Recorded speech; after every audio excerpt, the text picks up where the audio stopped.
বিশ্ববিদ্যালয়ের যারা সহযোদ্ধা রয়েছেন, পাবলিক বিশ্ববিদ্যালয়ের যারা সহযোদ্ধা রয়েছেন, আমাদের পাহাড়ের যারা সহযোদ্ধা রয়েছেন, আমাদের সমতলের যারা সহযোদ্ধা রয়েছেন, সবাই আসুন আমরা ঐক্যবদ্ধ হই। মুজিববাদী সংবিধান, একদলীয় সংবিধান থেকে বের হয়ে আমরা বহুদলীয় সংবিধান রচনার দিকে আমরা অগ্রসর হই।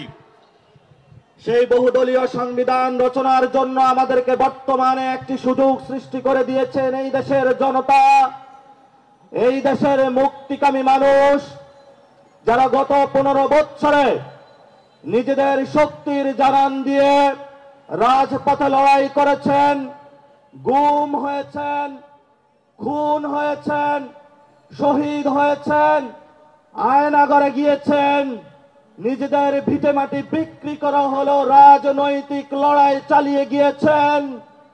সেই সকল ত্যাগ তিতিক্ষার জন্য আগামীর বাংলাদেশের সংকট সমাধানের জন্য আমাদেরকে সকলকে ঐক্যবদ্ধ করে গণপরিষদ নির্বাচনের দিকে আমাদেরকে যেতে হবে।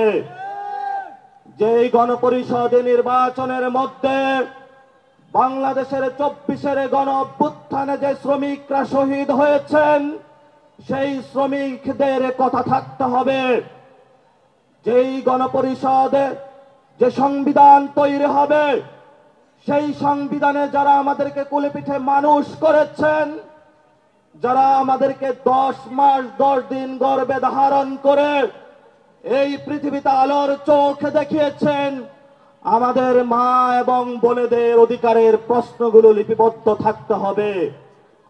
সেই গণপরিষদে আমরা এমন একটি সংবিধান চাই, যেই সংবিধানে আমাদেরকে আর কোন রাষ্ট্রের কাছে গোলামির জিঞ্জির পরিধান করতে হবে না।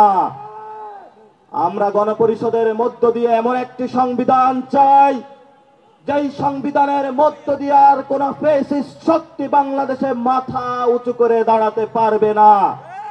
আমরা এমন একটি গণপরিষদের মধ্য দিয়ে সংবিধান চাই, যেই সংবিধানের মধ্য দিয়ে গত 53 বছরে বাংলাদেশের যেই সকল রাষ্ট্রীয় পলিটিক্যাল যে ইনস্টিটিউশন গুলো রয়েছে, যেগুলোকে চিরতরে ধ্বংসের জন্য পায়তারা করা হয়েছিল, সেগুলোকে নতুন করে আমরা একটি জাস্টিস এবং ইনসাফের ভিত্তিতে সমাজ বিনির্মাণের দিকে আমরা অগ্রযাত্রাতে সবাই ঐক্যবদ্ধভাবে সামিল হতে পারবো।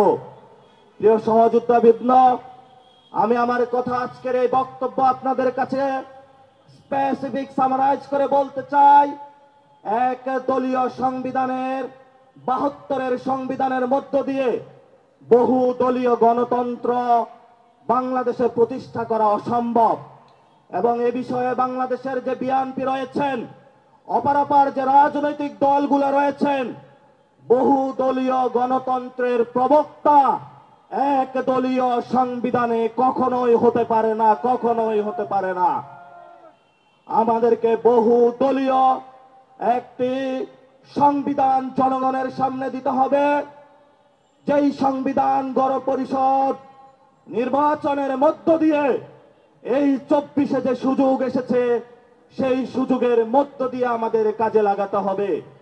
এর মধ্য দিয়ে যারা আমাদের পথে বাধা হয়ে দাঁড়াবে, আমরা তাদের পরিণতি শেখ হাসিনার প্রতি লক্ষ্য রাখার জন্য তাদেরকে অনুরোধ জানাচ্ছি।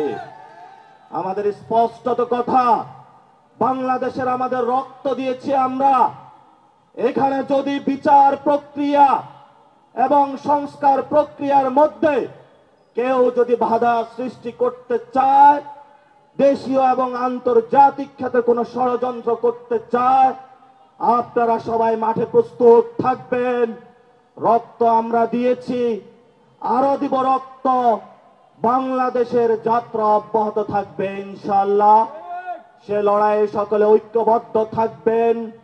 গণপরিষদে নির্বাচনের জন্য আপনারা সকলে প্রস্তুতি নেন। বাংলাদেশের গণপরিষদ নির্বাচনের মধ্য দিয়েই বাংলাদেশের আগামীর সম্ভাবনা এবং ভবিষ্যতে নির্ধারিত হবে।